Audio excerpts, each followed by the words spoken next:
Hello everyone, আসসালামু আলাইকুম। আশা করি সবাই ভালো আছেন। আপনাদের দোয়া আমিও আলহামদুলিল্লাহ ভালো আছি।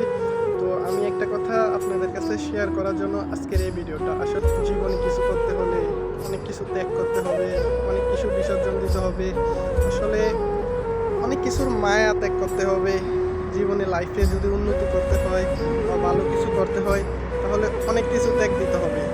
আসলে ফ্যামিলি, আত্মীয় স্বজন সবাইকে ছেড়ে বিদেশের মাটিতে একা থাকা আসলে এটা একটা কষ্টের। যারা বিদেশ আছে বা ফ্যামিলি থেকে দূরে আছে তারাই শুধু একমাত্র কষ্টটা বোঝে। আসলে সবাই এটা বোঝার চেষ্টা করে না বা কেউ এসব নিয়ে ভাবে না, মনে করে বিদেশ আসলে টাকা অনেক কোটিপতি হয়ে যাবো, অনেক টাকা ইনকাম করবো। আসলে তেমন কিছু না। আসলে টাকা পয়সা দিয়া সুখ আসলে সবাই হয় না। যাদের হয় টাকা পয়সা দিয়া অনেক সুখ হয়, অনেক শান্তি হয়, কিন্তু যারা বিদেশ আছে তারা টাকার পিছে ছুটতে ছুটতে নিজের লাইফটা শেষ করে দেয়। কেরিয়ারে কি করে না করে আসলে বলা যায় না। তাই বিশেষ করে যারা দেশে আছেন তাদেরকে বলছি, যারা ভাবতেছেন বিদেশ যাবো, একদিন প্রবাসে চলে যাবো, রেমিটেন্স যুদ্ধ হবো, আসলে তেমন কিছু না।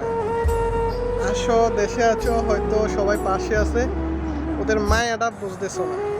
ওদেরকে ভুলে থাকা বা ওদের থেকে দূরে থাকাটা যে কত কষ্টকর আসলে যারা বিদেশে আছে তারাই একমাত্র বোঝে। তো এই জন্য আমার এই ভিডিওটা করা আপনাদেরকে। যারা বিদেশ আছে তারা একটা কথা সবসময় চিন্তা করে যে কবে দেশে যাবো। ইনশাল্লাহ একদিন দেশে যাবো, দেশের যে আত্মীয় স্বজন সবার সাথে দেখা হবে। ওই দিনকার সময়টা, ওই সময়টা কখন আসবো সবাই এটা নিয়ে অনেক ওয়েট করে, অনেক ধৈর্য ধরে, সময় হইল যেতে পারে না। এটা অভাব অনাটনা বা সমস্যা থাইকে যায়। আসলে বিদেশে আসছি অনেক দিন ধরে, অনেক আত্মীয় স্বজন অনেককে হারাইলাম।